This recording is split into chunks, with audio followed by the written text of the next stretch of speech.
Welcome to Pep Talks with Jeannie. I'm your host, Jeannie Pepper.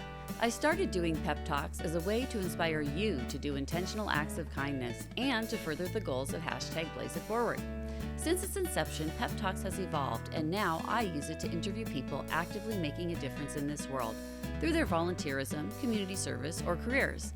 My guests are all here because they have dedicated their lives to making this world a better place.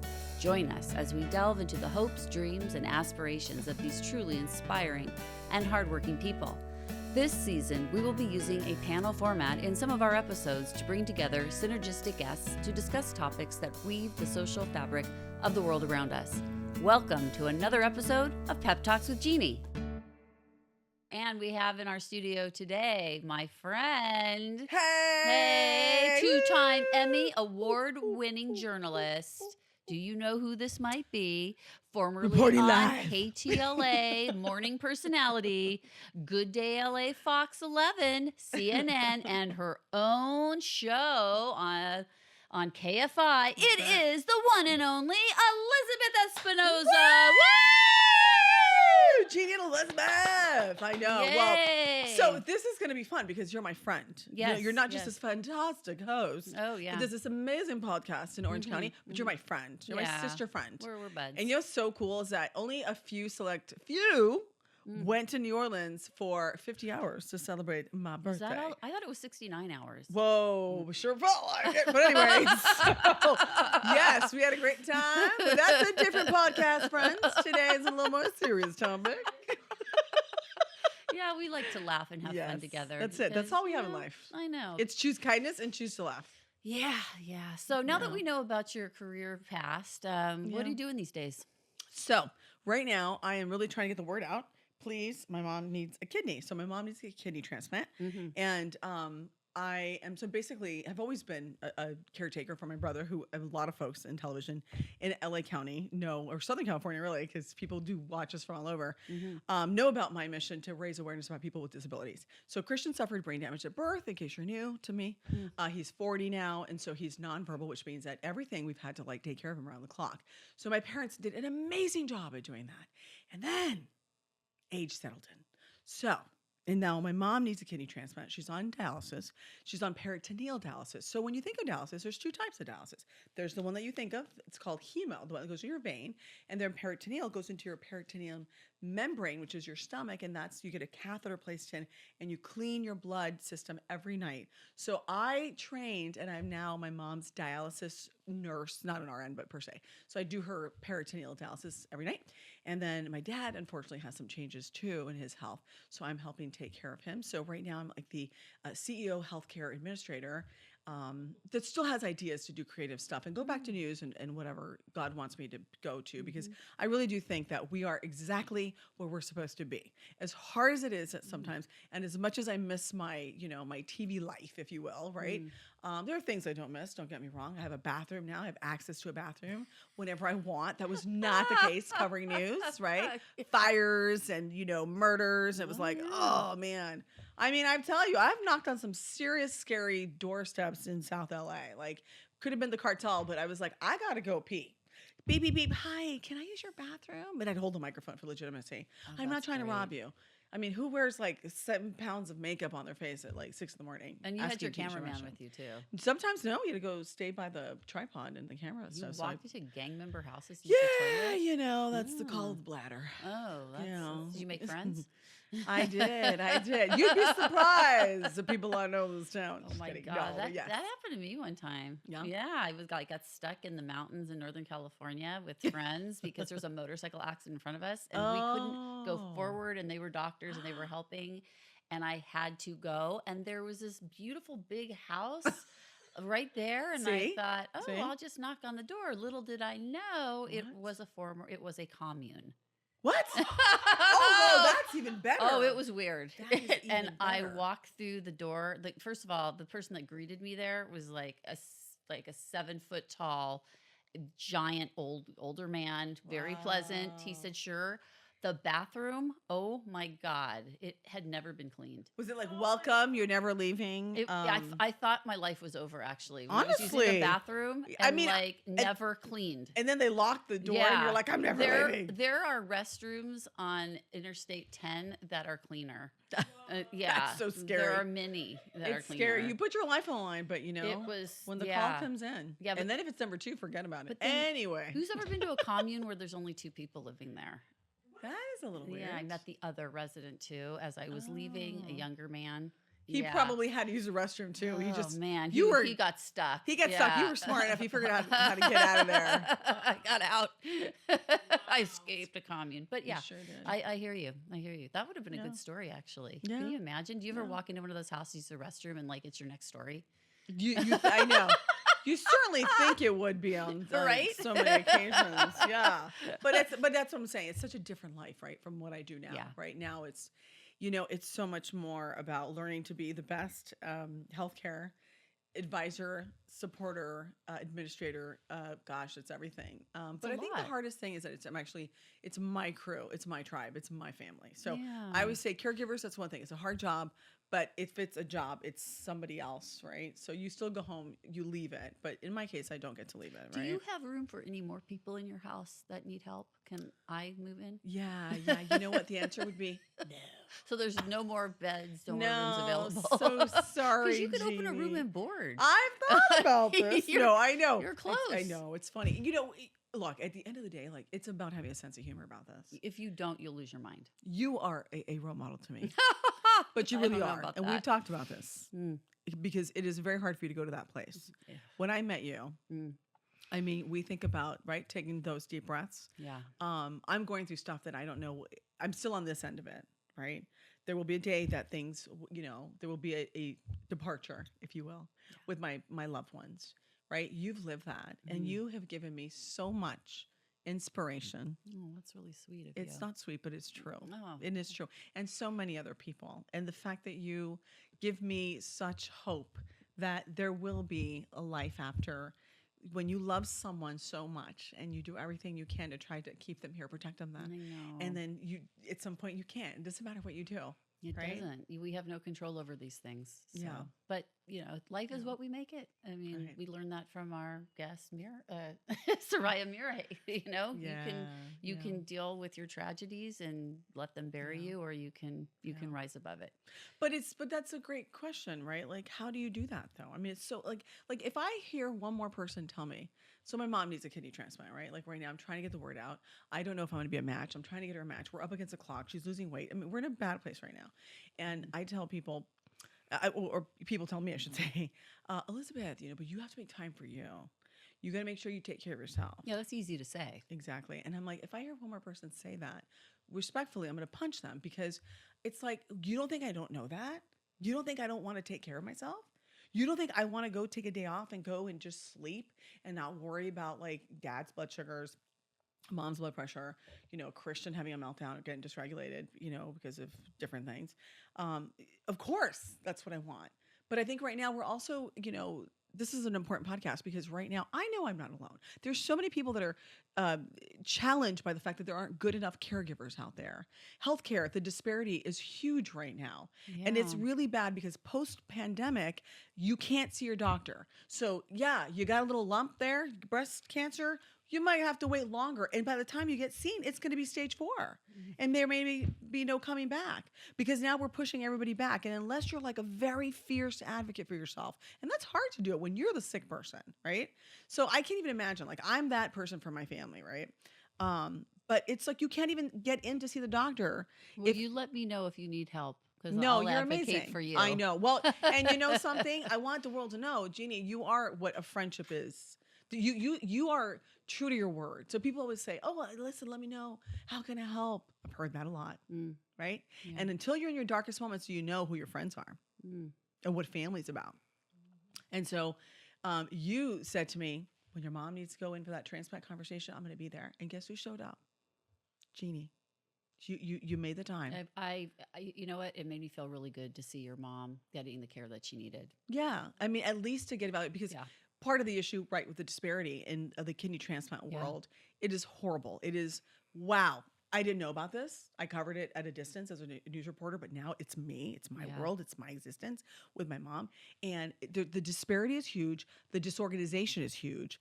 It's a fight. It's the Wild West still. It's kind of like the internet a little bit. It's weird. Well, most people that have at these, crucial points in their healthcare, they need to have an advocate. And sometimes it's not enough just to have a relative. I know when my mother was going through breast cancer, she needed me. She was too ill and too stressed to get the care for herself that she needed. So what I saw, what you were dealing with your mother, and then having two other relatives that are at home, I thought you really needed help. Yeah.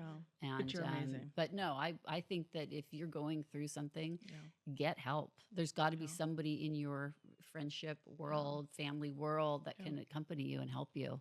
And it does. I mean, it made such a difference. And I really want to thank you for that because, it was having you there. I was like, oh, wow, like I can actually focus a little bit on being a daughter and other things. And, we forget about that. You're a great daughter too. You're Well, so thank good you. to your You're family. going to make me cry. No, I'm serious. No, when I see you with your family, I'm like, this is what family is all about. This is a family that like really loves each other. And gosh, I wish I had a family like that. But you do, though. But you do. You have a family of friends. I mean, I went to your trial one time, and I saw how many people love you and I showed couldn't up believe for you. you took time away from these three people that that you don't get any sleep at night because you're up all night with them, and then you gave up your daytime when you probably should have been sleeping to come into court. So, you're kind of a phenomenal friend. Yeah, well, it takes one to know one, right? And we promise this isn't a party of just telling you all how amazing we are to each other. What? But I think it's not. What? Get out. No. But it's exactly. But it is important to, right? Like you were saying on so many other instances when I've spoken to you, it's about being an example to others, right? It's about showing people like, don't tell me you love me, show me you love me in actions, right? Actions speaks louder than words. Those are all cliches, but they're so true. One of the most recent challenges I told you about as well, when we talk about healthcare disparity, is Christian being disabled. He can't sit in a dental chair to get an x-ray. Right? That was a real problem this year. Oh my God. So Christian, I have to take him in because all of a sudden we play detective and we realize that he's got pain in his upper, tooth area. And I'm like, let me see. So I was able to get in there with the caregiver. And he had it seemed like food was getting stuck in the middle of the tooth. It was very bizarre. So I'm like, okay. So emergency, we call. This is at UCLA Hospital Dentistry. So we get there on Monday. It was like a Saturday. And in the meantime, I have to call all my friends and people I know to get a prescription for antibiotics because, if you have a cracked tooth or so, you have to be careful. That becomes an infection and you go septic in no time. And, my brother's diabetic, he has hypertension. So these are very high risk factors. So these comorbidities will take you out in a heartbeat, right? Oof. So I'm like, no, we got to get these antibiotics in him. So we did. So I called a friend, thank God, some dentist who'd seen me, was very kind, willing to prescribe. And Monday we go see the dentist. And I was so upset and so disappointed in the system. I get to hospital dentistry at UCLA. This is not a little hospital. No, it's probably huge. One of the biggest teaching hospitals in the world. So I'm told that Christian has a broken tooth. It's gone all the way up to his tooth. And you and I, standard of care is you get it removed right away. Well, Christian can't just sit there and you can't just put an injection in to numb that area and then you take out the tooth. He doesn't understand. He's 6'2", 280 pounds. And for all the families out there to have somebody like that, I feel you. I know. This is my world. So we have to put him under general anesthesia to do any work on his teeth, dilate his pupils to look at how his eyes are doing, right? All of that. So this is true for many other patients, right? Like Christian. Well, apparently Loma Linda reduced their program. USC, I think, got rid of their program. St. Vincent Hospital that used to be in LA used to have a program. Well, that hospital went out of business completely. So we have more people. So more people, more need, and less supply, less right? Supply. Wow. Right. So now I'm told, the wait list now to have his tooth removed, it's going to be 2 years. I mean, who in their right mind tells you that you have a broken tooth, which must be really painful, by the way. And you have to wait 2 years because we don't have the space and we don't have the breach of contract to me. Right. And you said that to me and I was like, right. But how is it? It goes back to the point, like, how are we okay with this? How do we go? Sure. How do they have the nerve to even say that to you? Right. And, no, the best was, when the attending said, well, wait till he comes back. And if his face, I'm like, what am I looking for here? When his face is really big, then you should probably tell us or go into the ER. And I'm like, no, that's the whole point. He doesn't do well in the ER. I can't take him into the ER. So long story short was that I ended up having to make a million phone calls. I ended up getting a private dentist through the regional center and had to get his equipment moved to UCLA Ronald Reagan because they have a UCLA Santa Monica office. And we put him under anesthesia and we got the tooth removed, and that took 3 months. But that's because it literally took it was like a full-time job to try to coordinate and get everybody from, which I really want to publicly thank Johnny Espinosa, who is the president, CEO of UCLA. Thank you, Johnny Espinosa. Yeah, Johnny is amazing. Johnny's. Yeah, beautiful female nursing background.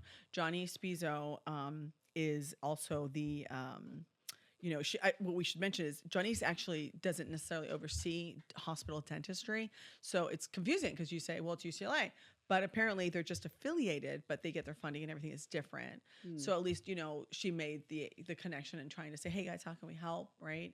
So it's like, I just think it takes people that are willing to be creative, to think outside the box. Like I always say, don't be a problem finder. I want a problem solver. Like that's what I want in my universe. When I go see the doctor or when I call for an appointment, they tell me, oh yeah, well, doctor's so busy. We can't have your mom seen for, another 6 weeks. I have an issue right now about getting a surgery appointment or having her, evaluated. And they're like, oh, they're really busy. It's going to be like 6 weeks, if not more. And I said, well, can we do a wait list? Like, can we come in at lunchtime? Like think, how can we make it happen? Like, I feel like too much in, It's too just often too much in society. bureaucracy. Yeah, but too often in society, right? Like everybody wants to just say, yeah, no. No, not my problem. Right. And what about like, how can I help you? Let me figure out, how do we do this better? How do we like get you in? Maybe we'll go in through the back door, or we'll get you an appointment here, or maybe we do virtual, and then we'll like, order labs in so you don't have to come, whatever it is. Kind of like how COVID made us think outside the box, right? You had to do drive-through blood tests. Do you know how many years I had been asking for drive-through blood tests for my brother? Because Christian is very scared of needles and doctors and all that forever. And then when I saw that, I said, really? So it takes a pandemic for us to think outside the box for patients who deserve and not even deserve. It's just, it's meeting the need. It's meeting people where they are at. You can't assume that everybody does the same thing. You can't assume as I sit here, I see as well as you. I hear as well as you. I have no pain. You don't know that. So we have to like really take a step back. Well, whatever happened to doctors visiting us at home? It's a great question. I mean, if you're sick, why are you going into an office building and making getting other people sick? It's a great Or question. if you've just had a baby, why are you getting in a car and driving to a doctor's office for your baby to be seen? Doctors used to come to people's homes. It was much safer. And I just don't understand that. And then you don't have to have people waiting all day long in an office with sick kids. Absolutely. Yeah. I mean, but these are questions that I have. I mean, the healthcare system, the one that you were dealing with, is buyer beware. It is buyer beware. I mean, for example, and going back to kidney transplant, right, with my mom. Yeah. So my mom's GFR, so you're going to learn that with me. GFR is the percentage of where your kidney function's at. And that's how you know and your creatinine is the blood test that tells you if you're in trouble, if something's happening, that your kidney function's going down. And by the way, you don't need both your kidneys. That's why people can be living kidney donors, because you can give away one kidney. And think of how much weight you'll lose if you give up a kidney. Exactly. It's like a weight loss plan. I never thought of it that way, but you're onto something. That's what people care about. But no, you're absolutely right. But no, There's benefits. There are benefits. Exactly. Come on, people. But I mean, in truth, like the whole kidney situation, like we could donate a kidney, but I love how people will say, oh no, but I need both in case something happens. I get sick. I have a spare kidney. I said, this doesn't work like your Toyota Camry, friend. Yeah, it's not like you're going to be able to get a spare from the back. Well, it's if not one like- kidney yeah, goes bad, one kidney that goes- means they both go They bad. both do, So right? yeah, so that's part of raising awareness, right? So I'm feverishly trying to figure out now, right, how we get in ourselves, how we get a transplant. But I remember when my mom... You could go to the Philippines. I saw a documentary about that. Oh my God. I've got to see this. But when my mom initially got diagnosed, like nobody explained to her how serious this was. Yeah. And I think that's part of the issue. Because if they say, oh, your creatinine is a little bit high, so your creatinine is supposed to be kind of Could low. she have done something different? Absolutely. So she didn't realize how serious this No, was. and you don't know what it means that your kidney function is going down. Like, what does that mean? Like, take a poll in the room right now. Ask your friends. Say, what does it mean if your creatinine? I mean, they won't know the word creatinine, right? But let's say your kidney function. Like, is that bad? Because it doesn't hurt. Yeah. How long do you It's have? a silent killer. Yeah. It's a silent killer, right? And Yes. so we have to have better conversations about preventative health care. We have to have real conversations about how you can help save a life, right? Yeah. Because a lot of people, there's altruistic donors. That's people who will donate who they just met you and say, you know what, I'll give you my kidney. And then there are folks that want to donate like I do, hopefully to my mom or, Is there anybody out there that wants to give the Espinosa family a kidney. a kidney? Please. No, I mean, I mean it. Like, here, I'll show you here. This is a There's real this thing one, because and if then she there's this gets a kidney, even if it doesn't match her mother's, Right. There's a exchange she program. she can get a kidney for her mom if Yeah. your kidney matches somebody else on the list. That's right. There's It a transfer moves program. her up on the list, and Yeah. you could save this woman's life Yeah. and give Elizabeth and her family more years with Rosa. Yeah. And they need Rosa because Rosa She's the boss. takes care of her son still. Yeah, my brother. That's the biggest thing. I tell people, I'm like, she's still, you're a lifer when you become a special needs parent. Yeah, you Right? are. You don't get to raise your child for, the first 6 years. Like, okay, they got to first grade, right? Yeah. No, this is a baby that is still a baby. So the way you used to wipe your baby completely with the diaper, at 40, you're doing that still. But Oh. he's not in a diaper. Christian does wear, regular pants. He probably would doesn't want, wear a pull-up? Christian would want me to correct that for the record. Oh, yeah. But there's so many kids that do. And listen, no judgment there. Yeah. My point is, but we still have to bathe him. Like, Christian's adorable. Like, do you know when I Yeah, bathe he's him? sweet. He's a big teddy Does bear. he enjoy being in the bathtub and playing with his He toys? loves the water. Wow. Loves And the this is water. a huge man. This is a linebacker. Like, this Yeah. is everybody sees him. They go, I does he work mean, out? And I go, th- no, he doesn't work out. This is a meme. I mean, This is a dude.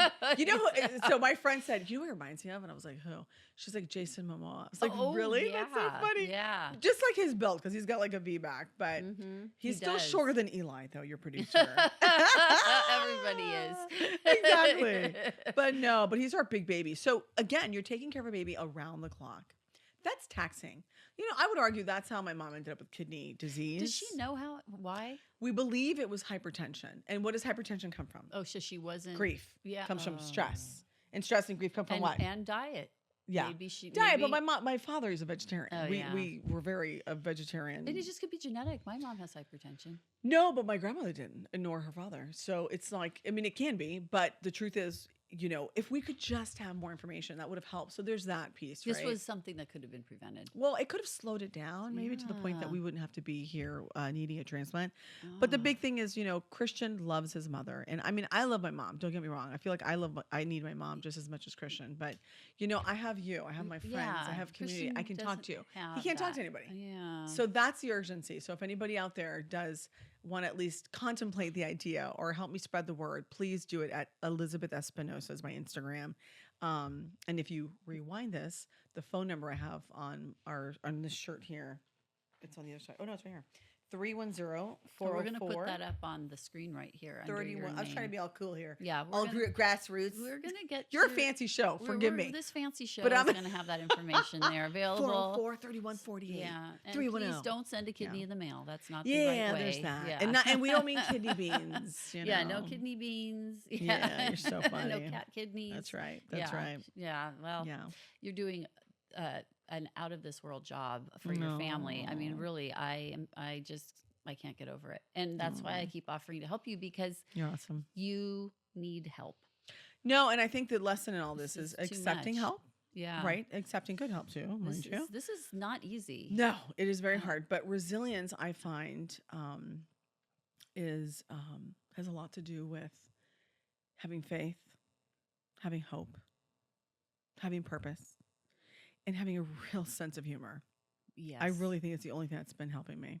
I mean, I really find, I try to just laugh about stuff and think, well, what else could happen next? Do you want my kidney? Oh, wait, she does want my kidney. It's like, yeah. what else can do I you need give from me? you? But no, but it's, I do believe, Jeannie, that we all come into this world, even Blaze, right?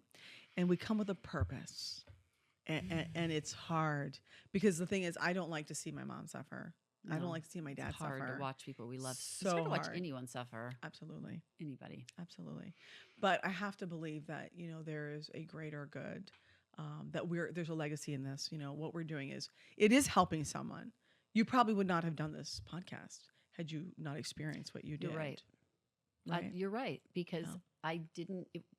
I don't even know how to explain it. After Blaze died, the one thing that gave me meaning was to carry on his legacy. Yeah. And I feel like this is another piece of it, is Right. getting the word out and Right. doing the things that that show people the Right. importance of making the world better. Right. And it's not just enough that we talk about it. I That's think right. we need to get people on the news, Yeah. in media, on Absolutely, social yeah. media. We Yeah. need to create the positive content. That's And the right. messaging is that people that make the world a better place, they are so necessary to the fabric of our society. Absolutely. They need to be Absolutely. celebrated, and we need to Yeah. hear people's stories. We need to be Yeah. curious about people's stories. We need to learn from them.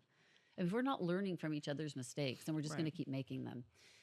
You just saturate the airwaves, is what you're saying, which I think you're right. Yeah. Saturate the airwaves with positive stories. I mean, you're Yeah. absolutely right. And I think that's part of the issue now, is that there's so much negativity. And look, I came from news, so I know. If it bleeds, it leads, right? But Right, it shouldn't. yeah. It should be, how does this story make the world a better place? Are you disillusioned with journalism today? Absolutely. Absolutely. I think that we're not asking the right enough questions. I don't think that we understand the way politics even work at the local level. I think we don't understand a lot of the systems, and so how can we ask better questions when we don't even have a base of fundamental understanding of things?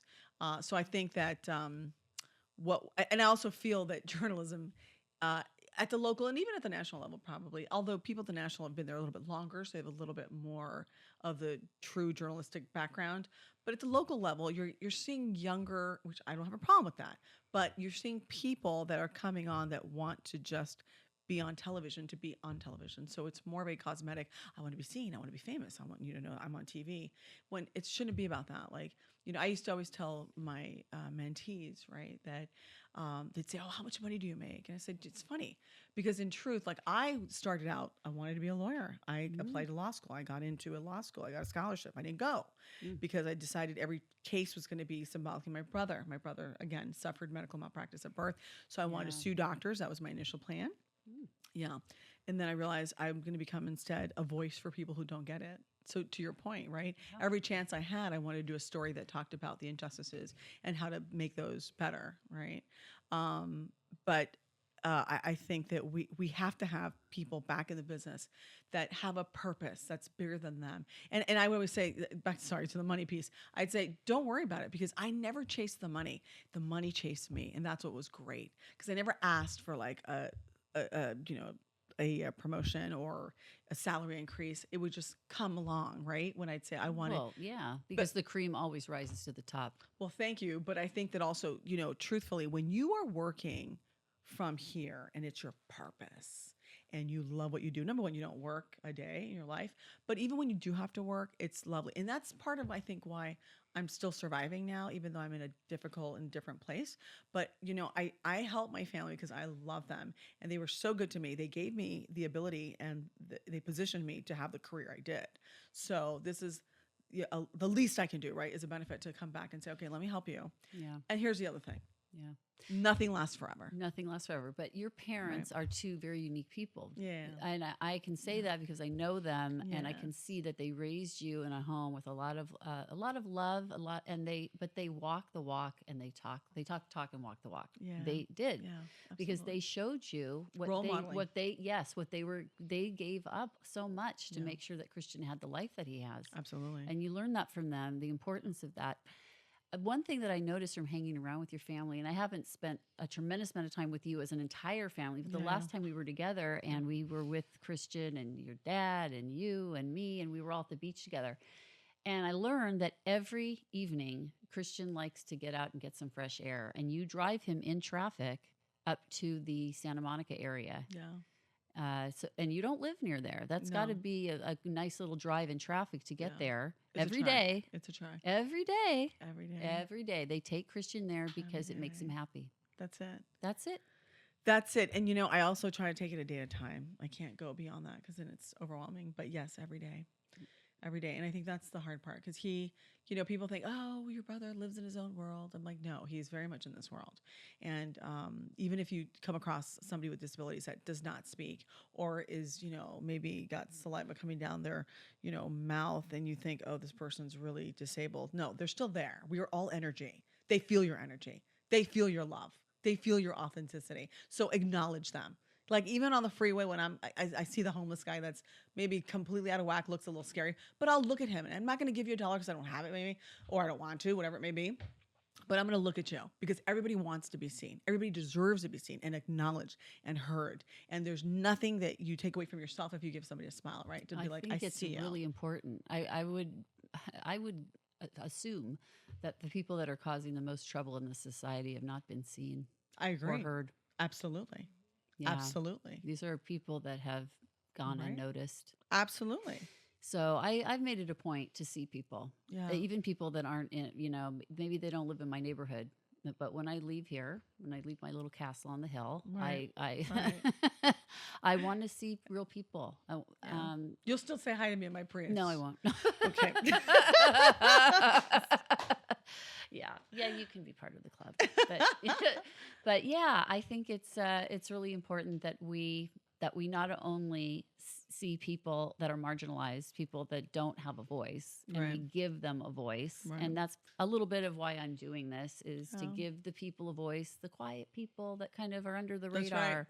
That's right. People, I mean, not you, but you've never been under the radar. True. No, but you're absolutely right though. And you and I are so similar in that way. So I'm gonna tell you a little thing I used to do. I've really told nobody, so this is a secret. It's an exclusive for the. This is an exclusive for PeppTalks. PeppTalks. Thank you very only. much. That's right.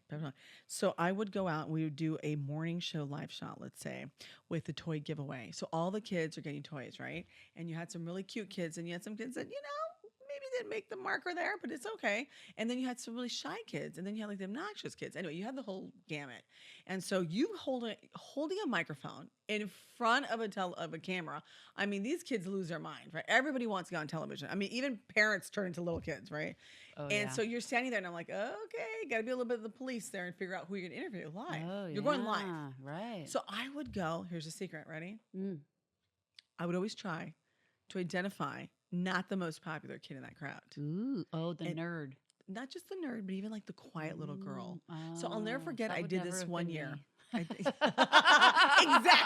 I would have been like, "That's girl. Yeah, get her out of here." But there was. It's a wrap with this kid. Yeah, goodbye. But there was a little girl. I'll never forget. I went over there. She was standing with her mom. Was her name Regina? Okay, go on. No, I don't remember. But I walked over to her, and so we're live, right? And I was like, "Hi." Now I know she's not going to be the best speaker, right? So there's that. But so you don't ask questions that are going to warrant that much. So just yes or no. You have to be strategic, right? But remember, I also grew up with a brother who doesn't speak, so I'm a very good communicator with people who don't speak. I don't ask questions like, "How was your day? Did you guys go to the?" It could be like. Did you go to the park? That's a yes or no, right? Yes. Is this your house that was broken into? That's right. Exactly, right? So I asked her whatever. I can't remember now. But I said, you're very beautiful. And I gave her some positive affirmation. And I went on to do some of their interviews. 5 years later, I got like a note from her family that said, sent it to the newsroom. Elizabeth Espinosa, our daughter, you changed her life that day. She felt so seen. She's doing better in school. She has more friends now. And I thought, it's amazing. You don't know when those little small acts of kindness can really change the course of someone's life. That's really something. Beautiful. I love that. Yeah, there is something to it. And I feel that way about some of the interviews that I've done here because the people that I have interviewed, some of them have never been recognized. And some of them have done some pretty incredible things. And you see them. I see it. Yeah. And I mean, I could probably put, not to belittle garbage men, but someone that works in sanitation and sit them down. And I bet you I could find all of the instances that they've been a hero. Absolutely. And that they've made the world better. Every person out there has done, well, not everybody, but a lot of them. Yeah. There are a lot of good people out there. There's more people. There are more good people out there. I mean, we hear about the terrible people. Absolutely. And, 1 in a million, you encounter one that, causes harm to your family. But most of us will never have these terrible things happen. And most of us will only probably, hopefully, encounter people that are kind, and maybe occasionally someone that works for Medi-Cal that doesn't know what they're doing. That's but right. You never know. I mean, I'm sure, not to slight Medi-Cal. No, it's an inside joke, but crazy. It's a thing. Yeah, but if you work in customer service, just do your job and do it with a smile. Thank you. Nice. Yeah, like TMV. Don't take that job if. That's right. If you really people have to help people, right? Like, don't be a gangster if you work in customer service. Yeah, that's not good. Just don't. Yeah. But that's so wonderful that you could see that still. Yeah. Because there's a lot of people I've interviewed too that have experienced what you've experienced, and this is not the side they landed on. So kudos to you. Yeah, next time I hope I land on someone's neck. My little jiu-jitsu star. Yeah. Well, I hope that we get that kidney for Rosa. We're going to do it, yes. So somebody help us. Help Thank us, you. please. Because Elizabeth and Rosa Espinosa. And Christian. So Christian is my brother. Yeah. Christian won. And Christian needs a girlfriend, so he please. does. And Christian, who of course I try to get into a There's Jewish someone school. For I was like, everyone. he's Jewish, I promise. There's his someone name's for Christian. everyone. Can we please get a Christina for Christian? That's right. Please? There you go. Yeah. Oh my God, little ladies, man. All right. Yeah, that might be what releases you. That's right. Your sister-in-law. Hey, look, at the rate we're going, he's gonna get married before me. Yeah, we've got to do something about that catless cat lady. Well, it's been another episode of Pep Talks with Jeannie. It's been great having you. Elizabeth Espinosa, two-time Emmy award-winning journalist. Yes, we had her here, and we got an exclusive of how she made it work as a journalist, working with people that had to go live on TV and didn't know what they were doing. We now know that they always pick the quiet one in the corner. So if you want to be on TV, go hide. Anyway, we'll be back next time. Jeannie, thank you so much. I don't know where to thank you for not just this space, but also for everything you do and giving so many people a voice. And speaking of that, I just wanted to remind everyone, please, if you can, help me spread the word. At this point, we're just at least trying to get the word out about becoming a living kidney donor. And so again, you can become a living kidney donor if you are from LA, if you watch Channel 7. You know, the morning show midday guy, Philip Palmer, the anchor. So Philip donated his kidney like over 10 years ago to his colleague, one of the editors in the newsroom. So I'm trying to get a kidney for my mom, who's a special needs mom. And this is what Mama looks like. Let me see if you can see me here. That's my mom. Mom is, am I going, is this the wrong direction here? But here we go. So here's another shot of Mom. So the phone number is 310-404. 3148. Thank you, Jeannie. And it's at Core Kidney is the group that is helping us through UCLA. It's a support group for so many people who need kidney support. And my Instagram is at Elizabeth Espinosa. So last name is Espinosa, not ZA. And that is where you can come and DM me. And I would love, or even put a comment in one of the pictures, because I have put pictures up about my mom. And I'm really just trying to find somebody who can be a match. Even if you're not the exact match, if you donate on her behalf, then somebody else gets one. And listen, also reach out to me, because I want to create a bigger community, right, Jeannie, of getting people to, get their word out. So I can help you also get your word out if you need a kidney as well. I mean, we're in this together. So thank you, everyone. Hashtag Blaze It Forward is a campaign my family started in 2018 after our son Blaze was murdered. Hashtag Blaze It Forward provides the inspiration to thousands of people to repair the world with intentional acts of kindness. If you would like to learn more about Blaze and how you can make a difference, check out www.blazebernstein.org or join our Facebook group at Hashtag Blaze It Forward. You can also check out my website for this podcast at www.PeppTalksWithJeannie.com. There you can follow along with my podcasting adventures and learn more about my fascinating guests and their passion projects. I would like to thank all of the volunteers who help make my philanthropic endeavors a reality. Today, that includes my producer, Eli Moskowitz, all of the volunteer crew members who join us, and a special thank you to my son, Jay Bernstein, for the original theme song you hear at the beginning and ending of each show. This has been another episode of Pep Talks with Jeannie. Until next time, keep on making this world a better place.